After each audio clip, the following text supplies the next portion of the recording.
And now viewers, in the latest in the tragedy, a Judicial Inquiry Commission team will be inspecting the incident spot and recreate the scene on the location.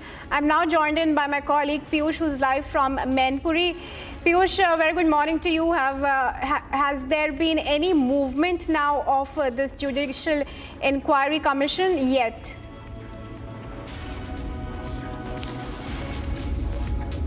As well, and what we can tell you is that there are two parallel developments that are taking place. First, there is an investigation that is being undertaken in Hathras, where this unfortunate tragedy occurred, which resulted in loss of more than 120 lives. However, the key question over here is that who is to be held responsible for this unfortunate tragedy? I'm right now reporting from the ashram, where exactly these answers can be pointed out. This is the ashram where a person identified as Narayan Sarkar Hari, who identifies himself as Bhole Baba, resides. And yesterday or somewhere today, he gave a well-scripted statement. सब जगह वहां देख क्या वहां जो सिकंदरा राव में गांव था, पूरा सड़क के किनारे खुला हुआ, बिल्कुल खुला हुआ, खेतों में उनके दर्शन करने वाले खेतीहर लोग हैं, मजदूर हैं, किसान हैं, दलित शोषित पीड़ित मजदूर मजलूम, जिनको कोई गले नहीं लेकिन ये कहा जा रहा है पैसे वाले नहीं, अंधविश्वास के चक्कर में, चरण रज लेने के चक्कर में नारायण साकार हरि के यहाँ कभी पैरों की पूजा नहीं होती, कभी चरण स्पर्श नहीं कोई कर सकता, ये मेरा दावा है। उनके पैर कोई टच नहीं कर सकता। चरण रज की तो बात है, वो पंडाल में आते हैं पीछे से, देखिए संख्या अधिक हो सकती है और संख्या अधिक होती है, करोड़ों फॉलोअर्स हैं। और बता दूं आपको, हमारी परमिशन थी 80,000 की, आप बता रहे हैं। किसने काउंटिंग की? रिपब्लिक ने वहां काउंटिंग मशीन लगाई थी?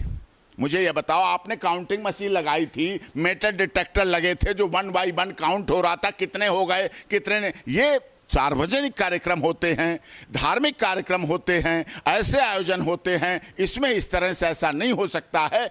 हम कानून में विश्वास रखते हैं, लॉ अबाइडिंग सिटीजन हैं, आपको कमिटमेंट करते हैं, वादा करते हैं, कुछ भी हमारे कोई अनुयायी, कोई फॉलोअर्स, कोई सेवादार गलत कुछ नहीं करेंगे। हाँ, उन्होंने सेवा की, यही सेवा की अपनी लाई हुई गाड़ियों में, जिनमें अपने परिवार वालों को बिठाल के लाया था, उन्हीं में लाशें लेके गए हैं। ये उनका दुर्भाग्य था। हानि लाभ जीवन मरण यश अपयश विधि हाथ, मैंने बचपन में पढ़ा था, इस उम्र में 26 साल सुप्रीम कोर्ट की वकालत करने के बाद इसको देखा है।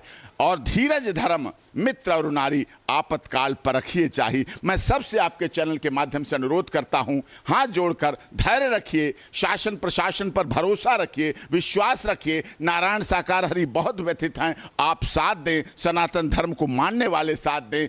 और सेवा, जो सनातन तो सबका कल्याण करता है, सबके लिए बात करता है, सनातन धर्म यही है। और मैं एक आपसे अपील करना चाहता हूं, बहुत इंपॉर्टेंट है, घटना स्थल में अनआइडेंटिफाइड लोगों को पता चला है, एंटी सोशल। अगर किसी के पास वीडियो हो, कोई वीडियो रिकॉर्डिंग, अगर कोई हमें नहीं देना चाहता, रिपब्लिक को दे दे और SIT को दे दे, यूपी पुलिस को दे दे। अगर वो आइडेंटिटी छिपाना चाहता है, अपनी नहीं देना चाहता, हमारे page doctor AP Singh lawyer पर डाल दे, हमारे मोबाइल को गूगल से ढूंढ के नंबर पर उस पर डाल दे, Instagram doctor AP Singh lawyer पर डाल दे, जिससे हम उस SIT को दे दें। हमने वादा किया है कि जैसे एविडेंस हमें मिलती जाएगी, हम देते जाएंगे उन्हें। डॉक्टर साहब, अब आखिरी सवाल हमारा ये है कि कब तक बाबा जो है अब अंडरग्राउंड रहेंगे? क्या जो मृतक है, जिनको बहुत परिवार के लोग खो गए हैं, उनके यहाँ भी जाकर सांत्वना देंगे? हम लोग डिस्ट्रिक्ट लेवल पर हमने अलर्ट किया है, देश की सभी डिस्ट्रिक्ट कमेटियों को एक शोक आयोजन रखेंगे। जो जिस जिले में मृतक हुए, जैसे अलीगढ़ में 17 हैं, किसी जगह 11 हैं, 12 हैं, 5 हैं, 4 हैं, जिला कमेटी उनके परिवार वालों को शोक संतप्त को श्रद्धांजलि देंगे। और जो भी सनातन धर्म के अनुसार से अंतिम संस्कार के कार्य होंगे, उनके परिवार में वहां जाके वो शामिल होंगे। और मैं वादा करता हूं आपसे, सरकार ने 2 लाख दिए, केंद्र सरकार ने 2 लाख दिए, योगी जी की बड़ी कृपा रही, बड़ा आशीर्वाद रहा, मोदी जी की बड़ा आशीर्वाद रहा हमारे इस दुर्घटना पे। उन्होंने चलती हुई सदन में हमें शोक संदेश दिया। योगी जी ऐसे मुख्यमंत्री थे जो बिल्कुल अगले दिन पहुंचे, तुरंत अपने DGP लॉ एंड ऑर्डर और होम सेक्रेटरी को भेजा, वहीं रहे जाके आदरणीय राजनाथ सिंह जी अपनी NDRF टीम को भेजा और डॉक्टर्स की टीम को, क्योंकि सिकंदरा राव हाथरस। हमारा सवाल यह है कि अब कब तक बाबा अभी भी अंडरग्राउंड रहेंगे? अंडरग्राउंड क्यों है? अंडरग्राउंड नहीं है। आपको उनकी बाइट मिली है, आपको उनकी वाइट मिल गई है, आपको उनका सब कुछ मिला है, सब चल रहा है। अब कोई वांटेड नहीं रह गया। जो एफआईआर में था मैंने आपको सौंप दिया, देश की जनता के माध्यम से पुलिस को सौंप दिया। हार्ट पेशेंट है, उसके साथ मानवता रखी जाए। और झूठा मैं ये भी कहना चाहूँगा, मीडिया ट्रायल में एसटीएफ और पुलिस से मीडिया ट्रायल में किसी झूठे को मत फंसाना, इनोसेंट को मत परेशान करना, दोषी बख्शा ना जाए, निर्दोष दंडित ना हो। तो साफ है कि सारी बातें जो थी वो बाबा की तरफ से उनके वकील एपी सिंह ने रखी हैं। All right, viewers, so Baba's lawyer has come out and of course defended him. He's saying the Baba is not underground as he has given out a statement, but that statement is very well scripted.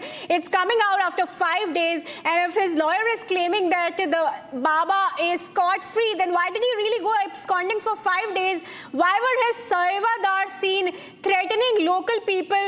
Why were they seen assaulting the people who were caught filming the mismanagement at the event? Several lapses coming to the fore. In fact, big questions being raised on the administration and police also as to why they're not being able to tell about the whereabouts is of this Baba, who has now very conveniently come out and issued a statement.